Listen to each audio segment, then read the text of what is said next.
Halo guys, welcome back again to my channel bersama saya Hansen di sini dan seperti biasanya setiap harinya saya akan buatkan video seputar cryptocurrency. Apa kabar kalian hari ini semuanya? Semoga dalam keadaan yang baik-baik saja. Teman-teman, kita melihat Bitcoin pada akhirnya kembali rebound dan menyentuh ke kurang lebih area $118.000 setelah beberapa hari yang lalu sempat drop ke kurang lebih area 115.000. Kita sudah membahas salah satu senario yang berpotensi Bitcoin hanya membuat semacam liquidity sweep dan kemudian akan kembali recovery. Nah, kita bakalan bahas di video hari ini apakah itu berarti ini telah menjadi akhir dari koreksi kita selama beberapa hari terakhir dan kita bersiap untuk kembali ke area all time high yang baru, ataukah masih ada sesuatu yang perlu kita waspadai, dan juga ada beberapa data di belakang layar yang menurut saya cukup penting untuk kalian ketahui. Jadi pastikan kalian stay tune terus sampai akhir video. Per hari ini teman-teman, kita melihat crypto global market cap itu berada di angka 3,9 triliun dolar. Kalau misalnya kita melihat top 10 coin sendiri, keadaannya juga dominan berwarna hijau ya. Kenaikannya ranging antara 0, sekian persen hingga kurang lebih 2%. Yang menjadi top performer hari ini adalah XRP. Kenaikannya 2,18% ke 3,21 dolar. So, itu adalah outlook sementara dari beberapa top coin yang ada. Sekarang kita langsung aja masuk ke beberapa data dan berita terbaru hari ini. Nah, yang pertama teman-teman, karena kita sudah berada di hari Minggu lagi, kita mau cek untuk 1 minggu ke depan ada event dan data ekonomi penting apa yang perlu kita waspadai. Dan kalau kita perhatikan, minggu depan termasuk minggu yang cukup padat karena ada banyak sekali data yang penting dan juga event yang sudah ditunggu-tunggu. Apa itu? Nah, kita bakalan lihat di sini. Hari Selasa, teman-teman, kita akan mendapatkan data CB Consumer Confidence diikuti JOLTS Job Opening yang bakalan dirilis di pukul 21.00 hari Selasa tanggal 29 Juli 2025.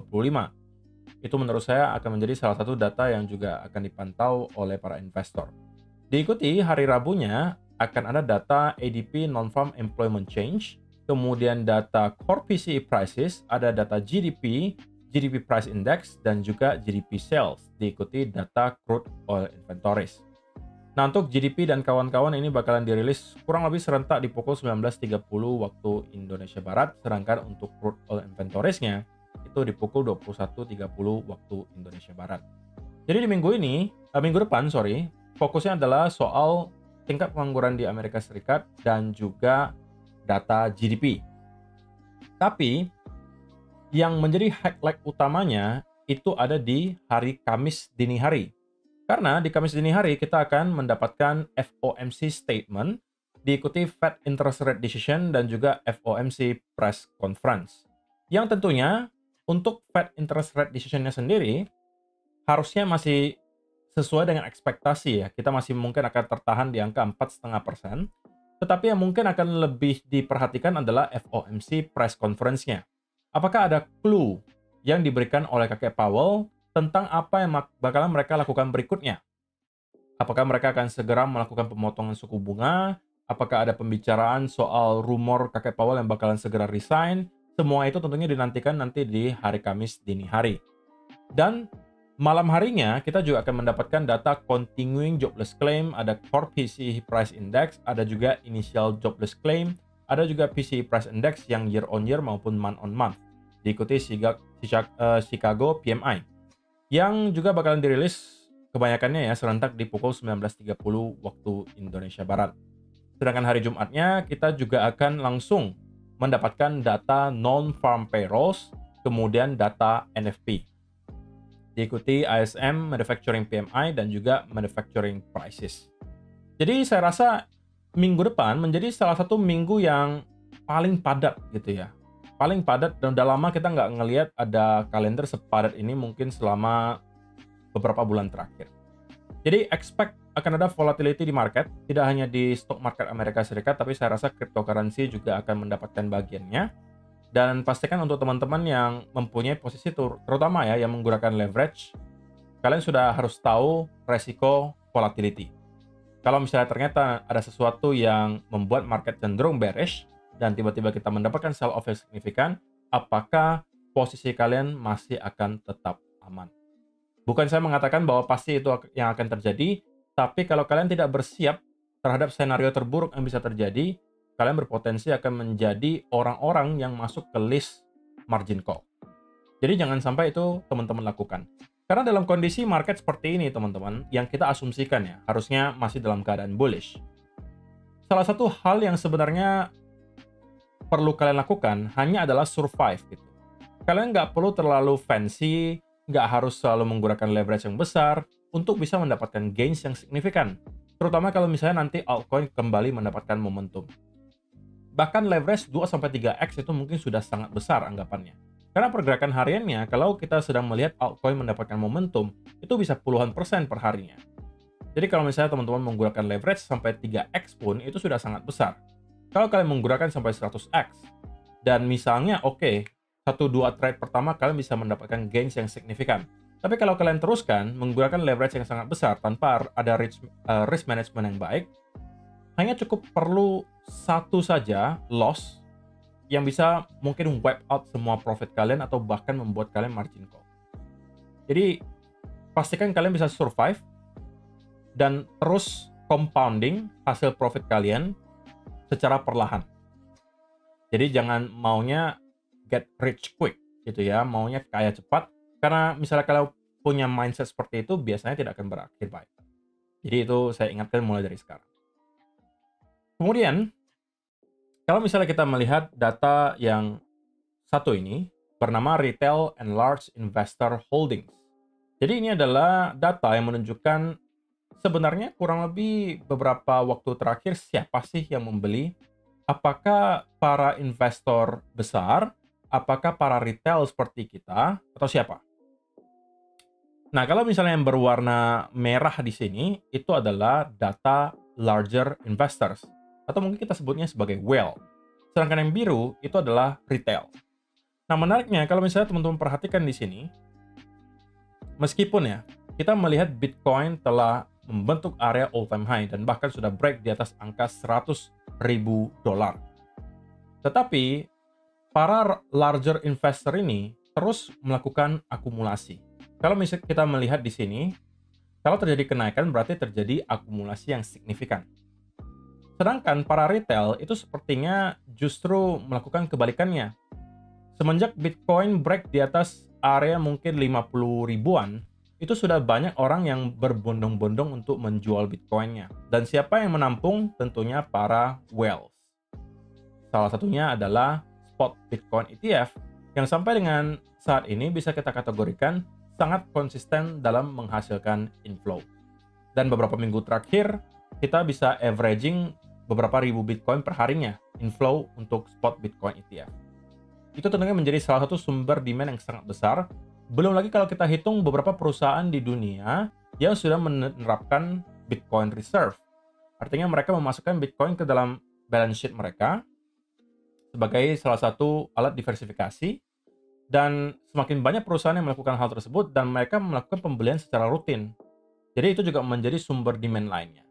Sehingga untuk cycle kali ini memang terlihat sedikit berbeda ya untuk behavior dari data di sini.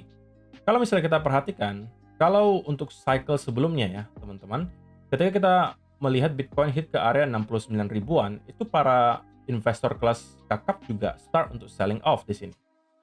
Tapi berbeda cerita dengan apa yang kita lihat di sini. Kita justru melihat terjadi peningkatan yang sangat signifikan meski Bitcoin sudah berada di harga di atas $100.000. So far so good. Tidak ada data yang menunjukkan bahwa Bitcoin sepertinya menemukan cycle top kali ini. Meskipun hal tersebut bisa sewaktu-waktu berubah ya teman-teman. Nah, berikutnya kalau kita perhatikan dari data liquidation heat map sendiri, berita baiknya adalah per hari ini kita sudah tidak lagi melihat ada tumpukan yang terlalu besar berada di bawah harga Bitcoin. Tetapi sebaliknya, kalau kita perhatikan yang berada di atas harga Bitcoin sekarang, itu tumpukannya semakin tebal, teman-teman. Terutama di sekitaran area 119.500 sampai kurang lebih 121.000. Kalau kita lihat selama 1 minggu terakhir atau 2 minggu terakhir, bisa dengan jelas kita lihat area tersebut tertumpuk likuidasi yang cukup besar. Bahkan sampai kurang lebih area 122.000. Jadi saya rasa itu sekarang bisa menjadi target berikutnya bagi market maker ya. Kalau memang ternyata kita akan melanjutkan momentum bullish dari sini. Yang tentunya kita bakalan bahas juga nanti dari segi chart. Nah, sebelum kita masuk ke chart, saya pengen update dulu untuk volume event eksklusif giveaway yang saya adakan, teman-teman, yang bakalan berakhir di tanggal 15 Agustus. Untuk teman-teman yang sudah join dan masih merasa pengen untuk farming volume, waktunya masih sangat panjang, masih ada beberapa minggu untuk kalian bisa farming volume dan minimal hit ke 500.000 volume untuk mendapatkan ekstra 1 juta rupiah. Kalau misalnya kalian mau lebih, kalian bisa hit ke angka 1 juta volume atau 2 juta volume, di mana kalau kalian hit ke angka tersebut, kalian bisa mendapatkan iPad 10 atau iPhone 16. Nah, kalau teman-teman tidak berhasil hit ke angka ini pun, dan kalau kalian masuk ke top 10, kalian juga sudah menggaransikan diri kalian untuk mendapatkan bagian dari prize pool, yang sekarang sudah berada di 1.581 US dollar. Kalau kalian berada di luar top 10, akan dipilih 10 orang secara random untuk mendapatkan sisa 20% dari prize pool. Tapi kalau kalian mau menggaransikan diri kalian dapatkan hadiah dari prize pool, pastikan sudah masuk ke top 10, dan baiknya lagi hit ke volume yang di sini supaya kalian bisa mendapatkan hadiah produk juga gitu ya. Oke, sekarang kita masuk ke chartnya Bitcoin dan saya pengen mulai dari daily chart, teman-teman. So, kalau kita perhatikan di daily chart sendiri, apa yang terjadi kemarin itu adalah sesuatu yang sangat positif menurut saya. Kita sudah sampaikan bahwa kita tidak mau melihat Bitcoin untuk bertahan terlalu lama di bawah area 116.000. Sebisa mungkin kita bisa langsung closing lagi di atas area tersebut. Supaya kenapa? Supaya itu memperbesar chance bahwa apa yang kita lihat terjadi di sini itu memang hanya sekedar liquidity sweep dan bukan breakdown dari sebuah channel untuk kita kemudian mendapatkan sell off lebih lanjut. Dan so far, hal itulah yang persis kita lihat terjadi, teman-teman. Kita mendapatkan satu daily candle yang sangat positif. Ada wick yang cukup panjang berada di bawahnya, menunjukkan bahwa terjadi liquidity sweep yang luar biasa ke bawah sampai ke kurang lebih area 114-an ribuan. Sampai pada akhirnya kita langsung kembali rebound dengan signifikan dan close daily candle tersebut di area 117.000. Kalau misalnya kita perhatikan di time frame yang lebih kecil, di 4 hour katakanlah, kenaikan yang kita lihat terjadi pun cukup impulsif menurut saya, oke? Dan kali ini kita melihat ada konsolidasi setelah rally yang terjadi selama 1-2 hari terakhir, which is another good sign menurut saya. Yang berarti bagi saya sekarang adalah apa yang kita lihat kemarin di sini berpotensi besar hanya sebuah fake out. Dan sekarang kita telah kembali ke dalam range yang telah menahan Bitcoin selama beberapa hari terakhir. Ya meskipun tidak ada garansi bahwa kita memang telah menyelesaikan koreksi kali ini dan akan bersiap ke area all time high yang baru, tapi at least kita kembali ke dalam range 120 sampai 116 ribu dolar. Belum lagi kita tahu bahwa area di atas 120 ribu itu terdapat banyak sekali tumpukan likuidasi. 120 sampai 122 ribu itu tumpukan likuidasinya cukup tebal, teman-teman. Sehingga harusnya sekarang insentifnya lebih besar bagi market maker untuk mencoba mendorong harga Bitcoin ke atas sekarang daripada ke bawah. Kalau kita manfaatkan juga misalnya trendline, kita juga sepertinya telah berhasil ya untuk breakout di atas area yang trendline yang terbentuk di sini, atau mungkin sedang dalam tahap retest. Ya, ini barely breakout lah gitu ya, barely breakout. Dan kalau misalnya kita perhatikan area 118.300 sampai 118.200 sebelumnya juga menjadi area yang cukup penting nih kalau kita perhatikan ya. Di sini. Oke. Ini menjadi area mid range, teman-teman. Ini adalah range besarnya. Oke. Sedangkan mid range-nya itu adalah di sini. Yang biasanya di mana kita akan menemukan some type of support atau resistance. Kelihatan banget di sini, kelihatan banget di sini, dan juga di sini. Di sini juga sama. Jadi, teman-teman, kalau misalnya kita bisa melihat Bitcoin clear di atas area 118.400 atau 500, and then start untuk kembali mendapatkan konsolidasi, saya rasa chance-nya cukup besar kita akan melihat Bitcoin melanjutkan rally-nya menuju ke area 120.000 dolar. Area tersebut tentunya masih akan tetap menjadi major resistance untuk sekarang, yang kalau misalnya sampai berhasil kita breakout, tentunya itu akan menjadi indikasi yang cukup kuat bahwa kita kemungkinan besar akan melihat Bitcoin kembali ngeretest ke area all time high terakhir, which is di sekitaran area $123.000, atau bahkan kita bisa segera breakout ke area all time high yang baru. Senario yang bisa menginvalidasi senario bullish kita adalah kalau misalnya kita gagal gitu ya, gagal untuk breakout di atas area 118.000 padahal sudah mencoba beberapa kali seperti yang mungkin teman-teman bisa lihat di sini. Dan pada akhirnya misalnya jebol di bawah area 117.700 yang sepertinya adalah lower range di time frame kecil dan start untuk mendapatkan bearish continuation pattern, maka itu berarti kita akan kembali pullback ke area 116.000.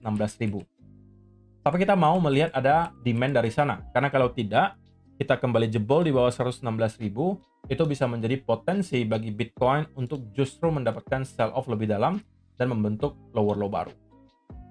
Tapi bagi saya, senario yang ini sekarang probabilitasnya masih lebih kecil untuk terjadi. Yang lebih besar adalah kita akan melihat Bitcoin untuk start kembali mendapatkan momentum bullish dan melanjutkan kenaikan sampai ke kurang lebih $120.000. So, saya rasa itu aja sih teman-teman yang perlu saya sampaikan di video hari ini. Semoga bisa bermanfaat untuk kalian semua. See you in the next video. Bye-bye.